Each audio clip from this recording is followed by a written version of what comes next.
Una de las grandes tareas del programa Medellín Ciudad Inteligente es prestar servicios eficaces e innovadores a los ciudadanos que estén dirigidos a transformar su calidad de vida. Diseñar dichos servicios es la tarea que le corresponde a Miguel Bello en este programa del municipio de Medellín y une EPM Telecomunicaciones. Bello es máster en diseño del sistema Servicio Producto del Politécnico de Milán. Bienvenido. ¿Aló? ¿Sí me escuchan? Bueno, buenas tardes. Tengo que apuntar hacia allá, parece. Sí. Mi sol, mi archienemigo, me hago acá. Ya. Bueno, ¿esto cómo funciona? Así no, así tampoco.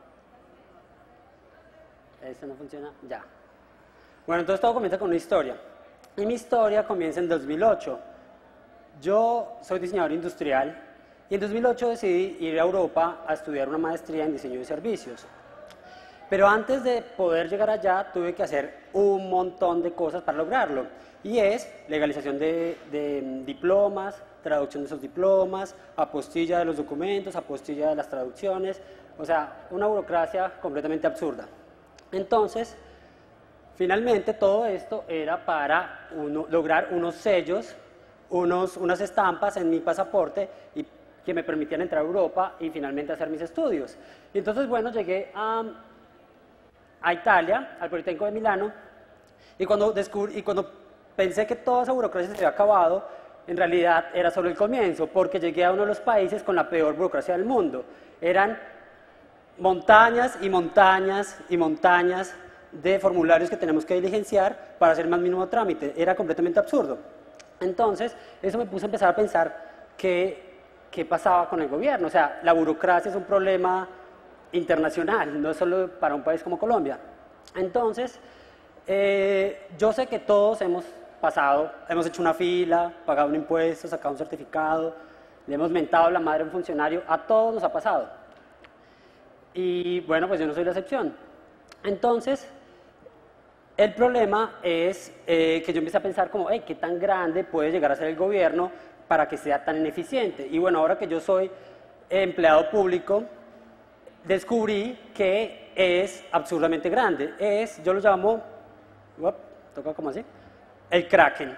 Y es un Kraken, es un monstruo gigantesco con muchos tentáculos por todos lados.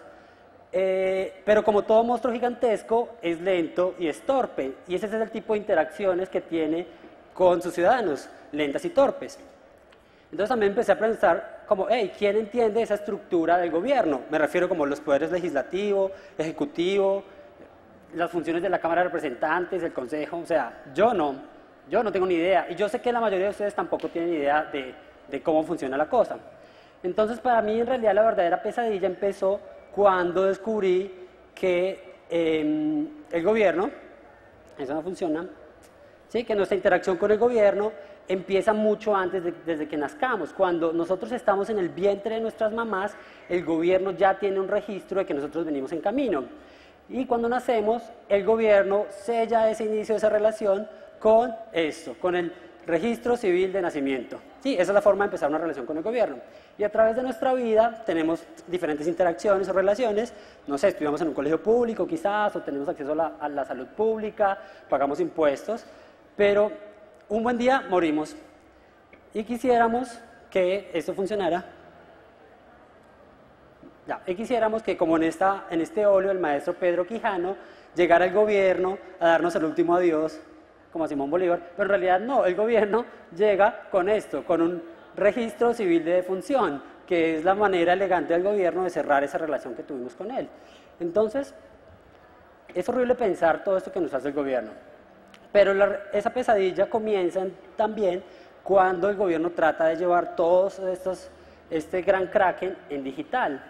Entonces, actualmente, todos los gobiernos del mundo tienen un gran reto, que es llevar sus gobiernos al entorno digital, el gobierno digital.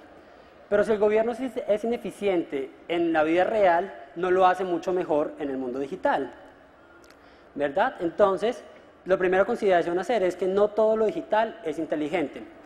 Entonces, ¿qué es lo primero que pasa cuando el gobierno lleva esa relación a digital? Esto, un error, ¿sí? no entendemos que el gobierno nos informa de una situación. Obviamente esto no es un error ocasionado por el gobierno, pero quiero ilustrar con él el tipo de sensación y de emoción al que nos enfrentamos. Nos comunica de una situación, ¿cierto? Nos informa en un lenguaje que solo el gobierno entiende y nos propone ciertas soluciones que nosotros no entendemos. Entonces, tengo muchos ejemplos, pero voy a tomar solo uno, y es el del SISBEN.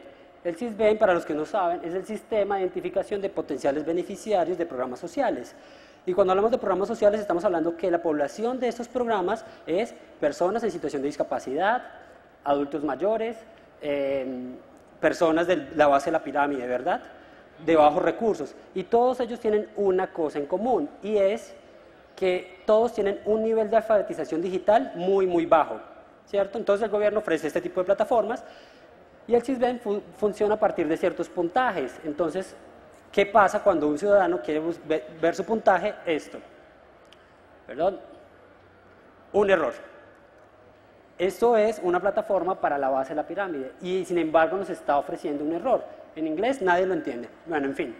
Entonces, esto me pone a pensar en que es fácil comparar las plataformas privadas digitales con aquellas del Gran Kraken. Entonces, ¿por qué los ciudadanos estamos dispuestos a dar nuestra información privada, personal, a una plataforma como Facebook, que abiertamente acepta que la va a vender a terceros, pero no estamos dispuestos a hacer lo mismo con una plataforma del gobierno? O sea, algo está pasando, algo está mal. Y hay algo que me fascina de las estructuras, de las plataformas privadas, y es que tienen esa capacidad de actualizarse constantemente. Cada semana yo recibo una notificación en mi teléfono o en mi computador acerca de las actualizaciones de mis servicios digitales favoritos. ¿Cuándo fue la última vez que la DIAN actualizó su experiencia de usuario en digital? Yo creo que hace mucho tiempo. Entonces, luego pasamos a considerar que no todo lo inteligente es digital. Hay ciertas consideraciones que hacer y tengo un par de ejemplos. Lo primero es esto, conectar instituciones y ciudadanos, ponerlos a construir algo juntos. Luego tenemos incentivar la creación por parte de la comunidad, que ellos sientan que son parte en esa construcción de ciudad. El uso adecuado de la infraestructura de ciudad es una cosa que ya el gobierno nos está dando, está ahí, pero no siempre la usamos de manera inteligente. Y la optimización de los recursos, ¿cierto? Podemos hablar de sostenibilidad en muchos niveles. Cómo ser sostenibles como ciudad, cómo ser sostenibles como ciudadanos. Entonces, luego viene una pregunta inevitable que es ¿qué es inteligencia? Y hay tres consideraciones en torno a inteligencia. La primera es esa capacidad para entender o comprender información. La segunda es la capacidad para resolver problemas haciendo uso de esa información. Y la tercera es una alta capacidad de interacción con su entorno y los seres que lo componen. Sí, eso podemos considerar inteligencia. Entonces, esas interacciones crean relaciones y esas relaciones son conversaciones. Y cuando hablo de esto no me estoy refiriendo únicamente a interfaces, me estoy refiriendo a la relación entre el gobierno y sus ciudadanos, no es únicamente la interfase y por lo tanto es una conversación. Y con conversación quiero decir que no es una conversación de palabras únicamente, ¿cierto? Sino hay un intercambio de significado entre el gobierno y sus ciudadanos. Entonces, empezamos a pensar que el gobierno no es un sistema mecánico, el gobierno no es un proceso industrial. Por el contrario, el gobierno es un sistema humano. Es un sistema humano el cual ayuda a las personas a comunicarse con su entorno, a relacionarse con su entorno. El gobierno tradicionalmente hace uso de ciertas habilidades y conocimientos humanos para lograr sus objetivos. Por ejemplo, usa el lenguaje, la gramática, las leyes, la matemática, el raciocinio, pero deja de lado una de las habilidades más importantes de los seres humanos, y es la creatividad. Entonces, podemos empezar a pensar en un gobierno desde un punto de vista creativo, o qué tal proponer un gobierno creativo. ¿Sí? Yo soy un diseñador que trabaja en el sector público, Pero cuando digo eso no me refiero que soy el tipo de diseñador que hace afiches o diseña sillas o diseña espacio público, no. Yo estoy interesado en usar la creatividad y las metodologías proyectuales del diseño en busca de crear esa nueva generación de servicios públicos más fáciles, eficientes, más inteligentes. Entonces,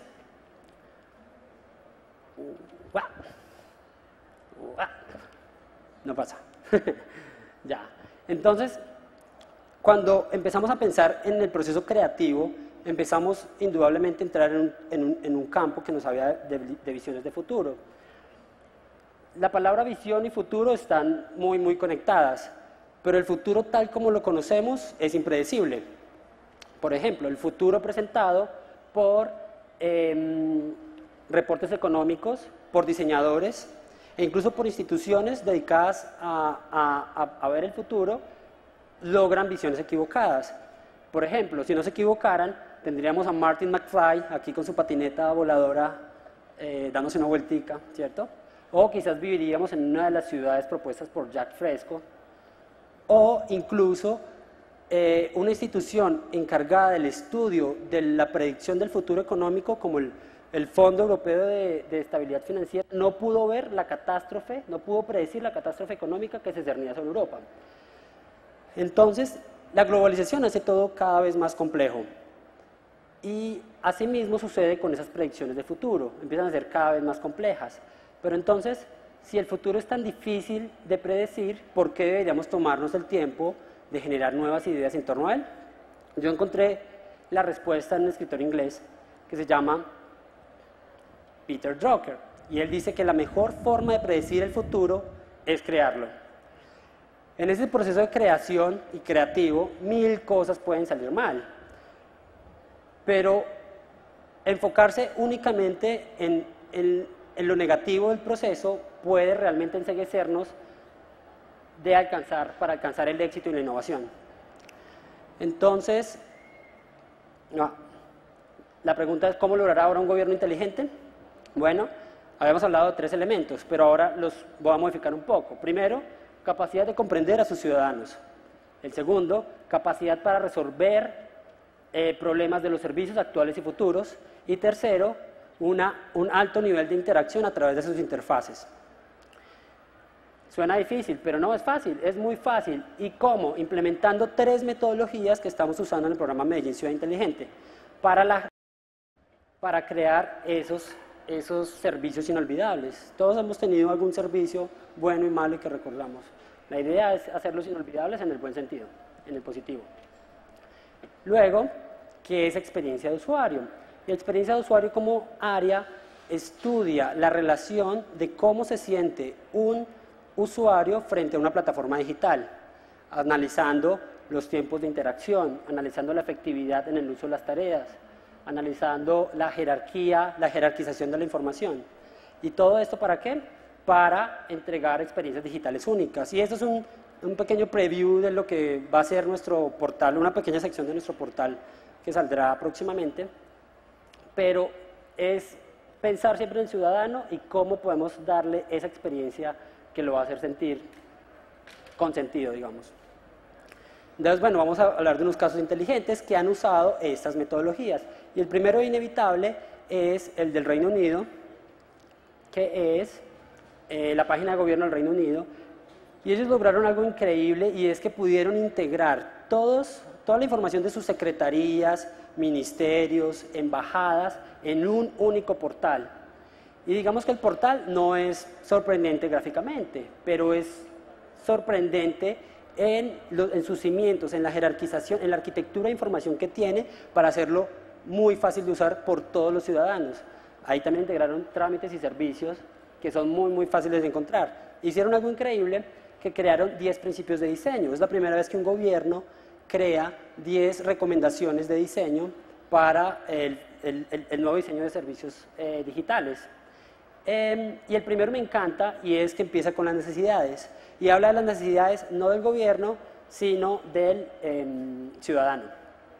Otro ejemplo, también en el Reino Unido, tenían un problema de recolección de basuras, y lo que hizo el gobierno local fue contratar un montón de diseñadores quienes hablaron con los ciudadanos, con los operarios, con los funcionarios, con los legisladores, empezaron a generar nuevas ideas y pudieron rediseñar un servicio de una manera mucho más eficiente, que ahorraba costos de operación y que ofrecía una experiencia de usuario satisfactoria para todos.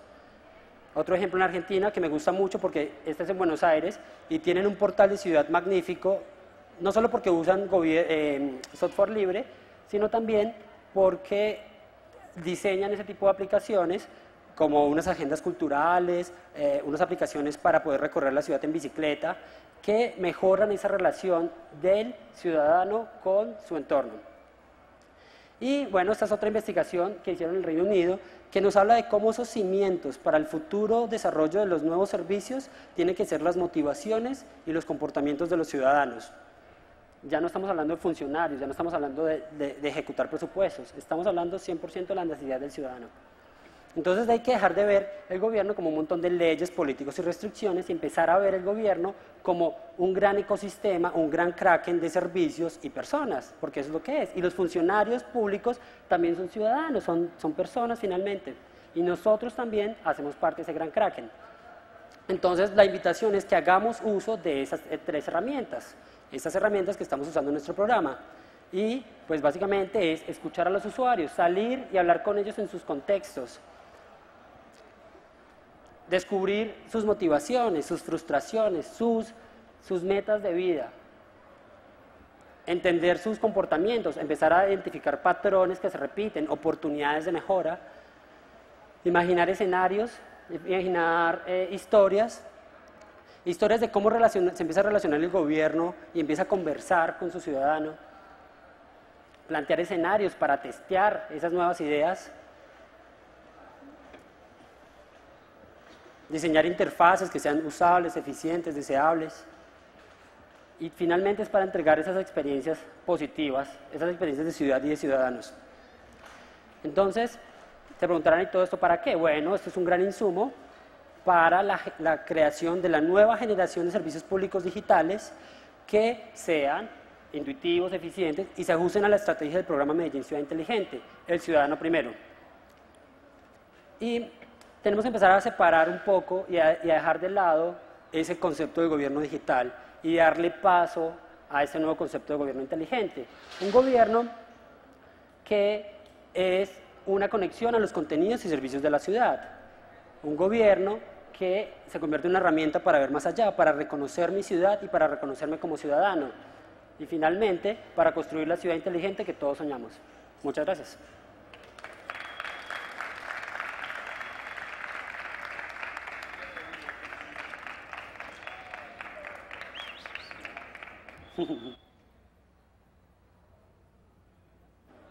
Sí.